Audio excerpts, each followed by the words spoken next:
Time waiting. So, welcome to the Jackhammer Effect, Chapter 4. Today we have an amazing guest with us, Mitch Kastner. To tell you more about it, I'll give the floor to Mr. Myron Welik, the person who's behind the Jackhammer Effect. Myron, the floor is yours. Well, just quickly to remind everybody why we call it the jackhammer, you may or may not wonder, but I'm going to tell you anyway. So for me and for us, it's about finding a way or making a way. That's the bottom line, whatever you're doing, business or anything else in your lives. So this is jackhammer, someone who doesn't take no for an answer, who believes you find a way or make a way, who likes to think outside the box, and who does not quit until the effort is greater than the benefit. Mitch, first of all, thank you very much for coming today. We really, really appreciate it. Thank you.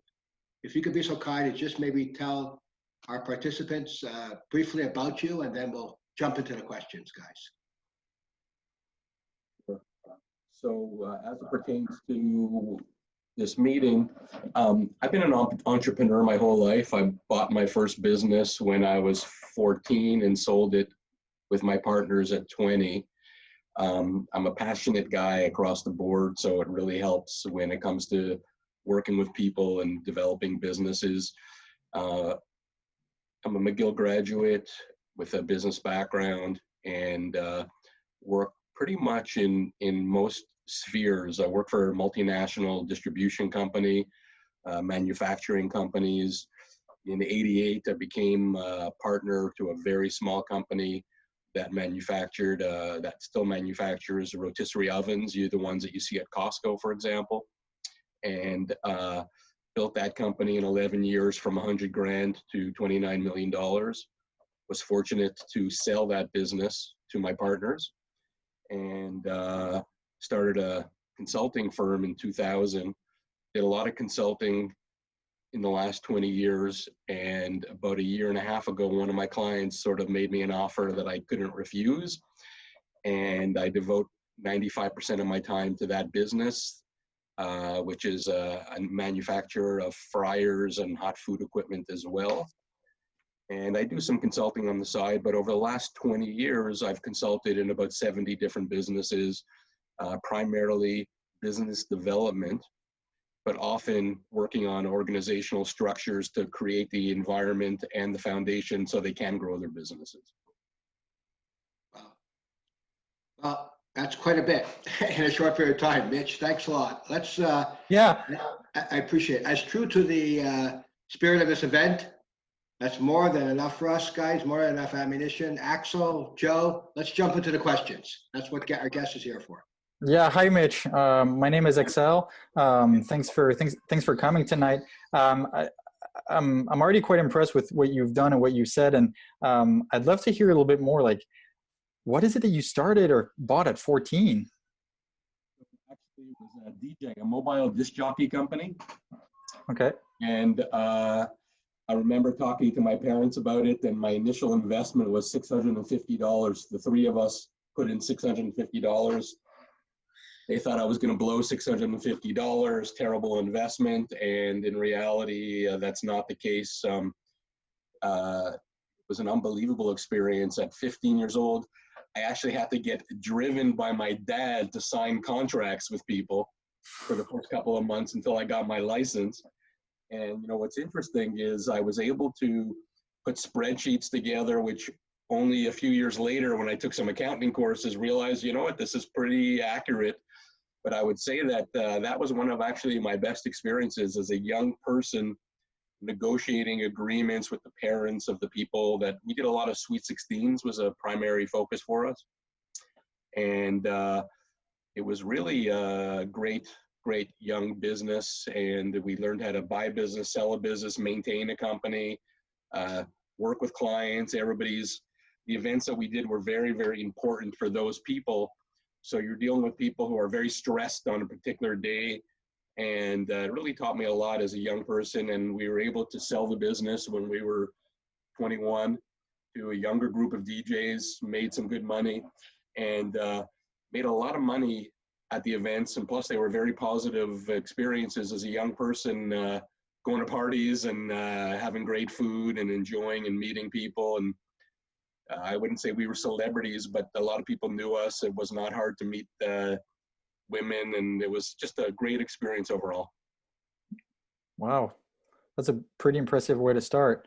And then you mentioned like you started or that company with a friend, and then later on you said that you also sold the rotisserie equipment business to your partners. It seems like you've done quite a bit of businesses in partnerships.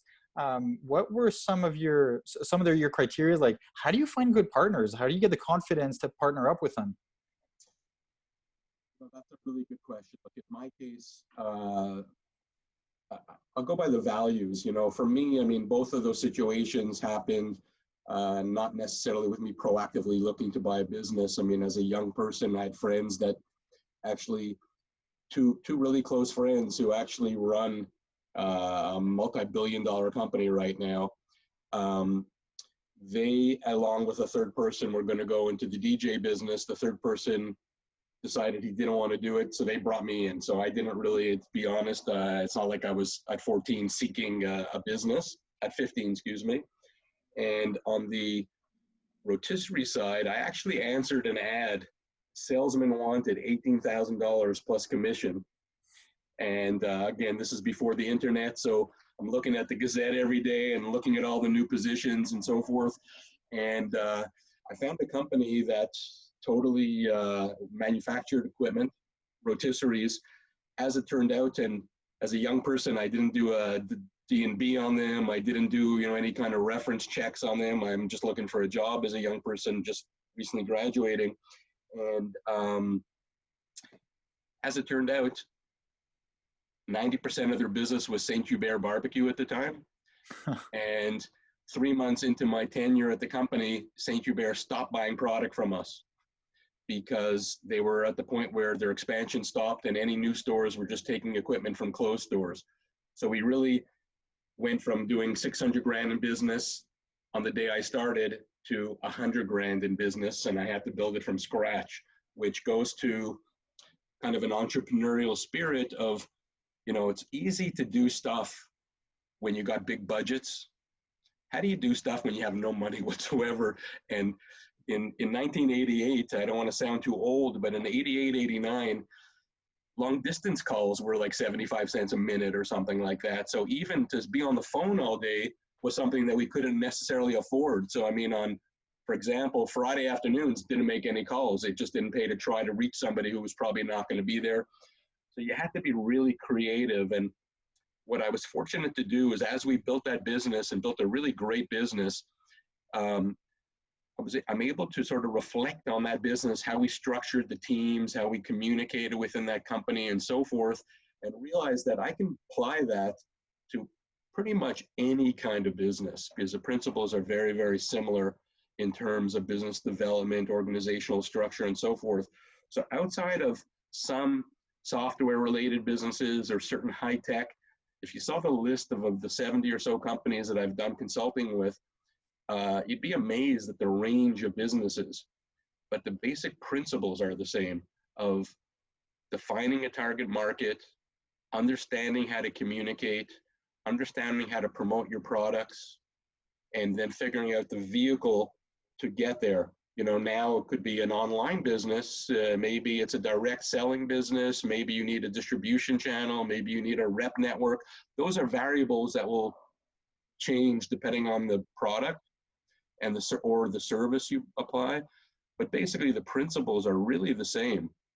And that allowed me to succeed and with my consulting company to help a lot of businesses grow, especially through entrance into the US. I helped a lot of companies expand their distribution channels into the US. It's one of the things I specialized in the early 2000s. Mitch, I have a question. How important is timing and positioning building a successful business? And if you don't mind, how do you determine, particularly that elusive thing of good timing? Well, timing is objective and subjective, if I'm understanding your question. One of the things, if I was looking for new products and looking for timing, there are certain generalities. You know, we know space is an issue. We know there's more senior people. So any businesses that involve things that save space, any businesses that will save labor, any businesses that provide services to the elderly. There's certain things that, you know, when you look at the demographics, when you look at the world, when you look at who you're targeting, there's certain things that you could evaluate and determine. But timing is, you know, when people say that guy was lucky or so forth, you know, I think that most people that are lucky are people that work really hard and put themselves in the position to succeed. You know, definitely luck happens, you know. I was at a trade show one year. I've done a million trade shows, and one year we spent a ton of money. We were cooking at the trade show, and instead of bringing 4 people, we brought like 14 people. It was a major expense for us. And it really wasn't a successful show until the last hour of the show, and Costco walked into our booth. Ooh. And, you know, had that person who walked into our booth decided to end his day early, we would have never had done anything. But I could tell you that the company's done like over $250 million worth of Costco in the last 20 something years. You know, a couple of years, but a year and a half later doing another trade show, very similar thing happened. I want to say right now that I think I have the shortest sales cycle ever to a Walmart entity in the history of mankind. Guy walks into our booth again about a half hour before the end of a 4-day trade show, and he hands me his card and says, "Call me tomorrow. We want exactly what Costco has." That was our sales cycle to Walmart, which I could tell you, having worked with Walmart for years and having gone there several times, that's not the usual sales cycle for them. So, Well, I don't know. Hopefully that answers your question about, you know, Yes. timing, Yes, it does. timing Thank is okay. Good. so now we have the floor open for anyone who wants to ask questions. So Linda, Fitz, Romeo, if you guys want to ask any questions, please go ahead. The floor is yours. She doesn't have any questions, I don't think. Does anybody have for our guest? Yeah, I'll jump in. Because I have, yeah, okay. Okay, you want to go for it, Myron? No, go ahead, go ahead. Okay, Mitch, you mentioned a bit earlier, like when you start your consulting contracts, like often you come in, and correct me if I'm wrong if I misunderstood, like you spend a bit of time laying out the foundation and the environment in order to be able to help them, right? I hate to say this. My mute went on. If you could just repeat your question. Oh, okay, no problem. Sorry. You said a little bit earlier that when you start some of your consulting contracts, you spend quite a bit of time at the beginning just setting the environment and the foundation. Can you tell us a little bit more about that process and what that means for you? Absolutely. So I would say that even though I put together this is 20 years ago, so it's a little outdated aesthetically, I put together a very comprehensive website. And that being said, it was really meant to be a tool just to create credibility when I met people, because virtually all my clients came through word of mouth and some networking that I've done. Okay.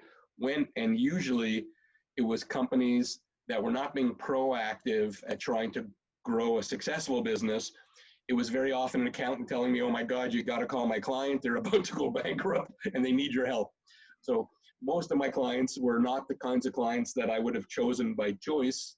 Growing companies that need really good help to grow. It was like companies that should have called me a few years before and struggling. That being said, very often, I'd always be working with the principals of the company, at least initially, if not throughout the whole process. And what I would find is that the owners of the business often had an understanding of what their problems were. Often they didn't. Sometimes they were the problem, and sometimes they weren't. So what I needed to do is always, once I realized that, you know, to be effective as a consultant, I really need a holistic approach and a holistic understanding of a business. I would insist upon meeting the 3 to 7 key people in any business. Now, keep in mind, I'm still dealing with smaller to mid-sized companies, anyone from $1 million to $50 million, probably with a sweet spot in the $5 to $15 million range. And what I would find in meeting with the 5 people, let's say, is I get, first of all, a very good overview of the business. And I would realize that often the symptoms or the issues that the owners were describing were either valid or not valid, but the reasons were different. Companies struggling that they thought they were sales issues, but it was really manufacturing issues. Their salespeople were not comfortable selling the products because they were always breaking or they weren't good quality. So I realized that even though my specialty is business development, I come from a very strong manufacturing background. I've been in hundreds of factories and kitchens and all kinds of different facilities, and ultimately realized that, you know what, you need to get a full approach and an understanding of what's happening in a business to really figure it out. So even though I'm being hired, and I was always hired to grow the business, couldn't do that without fixing some of the problems, improving the communication, making sure that basic job descriptions were understood, and basic organization was there. It's kind of like building a house. Again, it's like, it's great to say you want to add a couple of rooms, but if the foundation isn't there, you still need to fix the foundation before you can build upwards. That makes sense? Absolutely. I have a question, Mitch, and this is going back to the co-founder and the founder relationship. Yeah. What would your advice be to any person as someone who's starting up a company, a startup, as an entrepreneur? If he's doing it by himself and he or she wants to find a co-founder, what would your advice be to them? Where to look for a co-founder? Because for what I understand, having a co-founder is almost like a marriage. You have to be on the same sync all over. So what would be your advice to those people who are looking for their co-founder and have not found any yet? First of all, I look at 3 areas. You want to make sure that you have somebody who has the same passion that you do. Because without passion and enthusiasm, it's hard to get anything moving. So you have to find somebody that has that kind of interest, that kind of excitement. You could have different personalities, but there needs to be a passion. Even a very introverted person can still have passion for what they're doing. Secondly, if you're looking for a partner, ideally you have different skill sets, because running a business requires a lot of skill sets, and to hire somebody who has similar skill sets to you, to partner with somebody who's got similar skill sets to yourself, it just puts you void of what you're lacking, because not everybody has all the skill sets they need. I know my strengths, I know my weaknesses, I know, what I need in a partner. So you look for somebody who can complement you with a small c, not give you compliments and be the same person as yourself. And the other is integrity and values and so forth. If you don't share the same business philosophy, whatever it may be, in terms of values, in terms of treating people with respect, in terms of business strategy, I've always preferred to have quality products. I don't care if my products are the most expensive.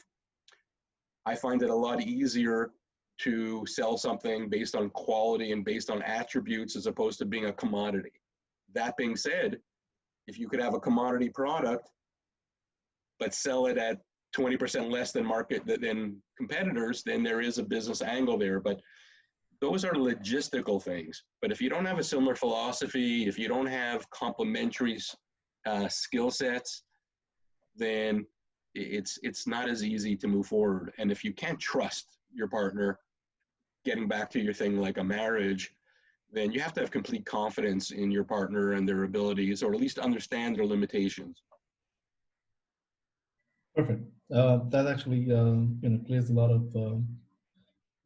of things about the co-founder effect. And there's another thing which you mentioned, and I want to kind of come back to that, is how do you generally go about solving your product market fit problem? So say that again, please. How do you go around solving your product market fit problem? Understand the question. How do we go around? Your product market fit problem. Like, how do you solve your product market fit problem? Well, if I'm understanding your question correctly, any products that you sell, whether they're resellable products or they're products that somebody's going to use in an operation. I sell equipment, so my equipment is not resold by stores. It's, you know, restaurants and supermarkets and convenience stores use our equipment. There needs to be a value proposition. And a value proposition is very important on whether it's, again, a resale product or a to-be-used product. If there's no value in what you're offering, in your service and your product, then why would somebody buy it? So like in any kind of communication, you need to understand what somebody's needs are, and then you need to be able to explain how your products or services help them with their needs. And sometimes they don't understand what their needs are. That goes back to my consulting. I go into businesses and they didn't really know what they knew sales were down. They knew they were losing money, but that's, you know, just like any business says, well, come help me because I want to grow my business. You know, that's great that you want to grow it, but how are you going to do it? So you need to really have value, and you need to have the ability to understand what's important to that individual. If it's something they're using, if it's a service they need, if it's a product they're reselling, to go into a business and sell them a bag of chips if they have 42 different types of chips. Why would they want your product? Why would they need your product? Why does a consumer need that product? If there's no real point of difference, then I don't think you have an answer there. Yeah. I don't know if that answers your question, Joe. That does. That actually does. Thank you so much for that. Axel, do you have a question? Yeah, no, well, I was gonna, time is going by and I was gonna start to move on. So, Mitch, we like to ask a certain set of questions to every guest that comes on, and it's kind of like rapid fire. So, you know, some of them you might have to think about it a little bit, but it's just kind of what comes to your mind. So first of all, like, what's your favorite business book? You know, I like the book Jack by Jack Welch. He's the former CEO of General Electric. It's just called Jack, Straight from the Gut is like the caption. Okay. And just as an FYI, what I really like about that book more than anything is his managerial style and his understanding that he needs great people underneath him. And his job is to make sure they have the tools and the finances and the resources to succeed. And then he's a mentor to them. To enable them. Okay, next question. Which entrepreneur inspires you the most? So I'm inspired by everything, you know, good, bad, and ugly. I learned from everything. But I'd have to say, to me, and I'm not pretending to be an expert on him, but I think Elon Musk is the one that really jumps out at me because he bridges the notion of creating a better world, better environment with his products. And he kind of reminds me of the Israeli army, where you have to set goals that are almost impossible, because if you don't, you're going to die. And I think in his case, his goals are just tremendous, and he's succeeded in bringing products to market that should have been brought years ago that nobody can bring to market. So to me, he's one of the real geniuses of our time. Couldn't agree more. Okay, and then what gets you up in the morning? Why do you get out of bed? To be honest, it's a cup of coffee is really what, you know. Besides the coffee. Besides the coffee, you know, it really depends on what I'm doing, but I love life. So for me, sleeping, I always tell my wife, you know, I'm one of these people, I'm a very late night person, but I'm also an early morning-ish person. I always tell my wife, you know, I'm going to have plenty of time to rest when I'm dead. Right now, I want to be up and doing things. So I think it's my passion for what I'm doing. I just, you know, whether it's my businesses that I'm focusing on or just my multiple interests, it's passion for life. Okay. I actually have a question for you. Yeah. It's Romeo speaking. So you mentioned that, you know, you've been, hey, Myron, you mentioned that you've been through a lot of, you know, companies as a consultant and things of that nature. From, you know, from experience and things of that, I know that when a consultant comes to a company, you know, management can fear some restructuring, and you're seen as an outsider. So how do you deal with, you know, comforting the employees there that know they won't lose their job, technically speaking, and that you're there to help them out and things of that nature as the consultant? So it's a great question. For me, it starts with, first of all, I make sure that when I come into a business, we have a meeting with the whole team, or at least the people that are appropriate to be involved in the meeting. And I address that point right from the beginning. My objective is to help the company grow and succeed. And there's no right or wrong answers. We're looking to get as much feedback as possible to improve this. And keep in mind, again, that a lot of my clients were companies that were struggling. They're not companies that are rocking and rolling and they need additional help. These are struggling companies. So like anything else, the people that were hardworking, the people that were really interested in the success of the company generally embraced me. People that were not performing or underperforming or really didn't give a a shit about the business, pardon the language, those would be the ones that would be most threatened. But I have to tell you that what I perceived before I became a consultant, that either companies would just rubber stamp and bring me in just to say they brought somebody in and then not do anything, or that I'd get a lot of flack. It happened very, very rarely that I get a lot of flack. Occasionally I'd be challenged by the VP of sales of a business if they had one, because essentially my real core work was the work that a good VP of sales would have done. But I was very successful at really avoiding those scenarios and building alliances and proving that my goal is to help them succeed. Does that answer your question, Romeo? Yes, it does. Thank you very much. Appreciate it. Sure. Thank you so much. And that brings us to the last 1 minute remaining of our show today. Mitch, we would like to thank you for coming onto the show and spending time with us. It was indeed quite revealing. And we want to conclude by saying that, well, Myron, would you like to conclude, and then I can introduce our next week's guest to end with? We don't have time for the last question, because I would have loved to ask the last question. But I guess I was going to ask you, Mitch, what would you tell your, today looking back, your 20-year-old self? I can answer that very quickly if you'd like. What I would say is life is about learning. As a 20-year-old person, because I have boys that are 26 and 28, so I know, and I've done a lot of coaching of young people, is don't get too hard on yourself. Don't feel like you need to know all the answers, but make sure that you're learning. So any jobs you take, any school that you take, don't float. Learn or leave. And stay as long as you learn. Stay as long as you're learning. Also, on a social note, I'd say travel as much as you can, because when you get a little older and you have a family, you get a lot less flexibility, but that's also learning. Great advice. Perfect. So I'm gonna finish off the session by introducing our next week's guest.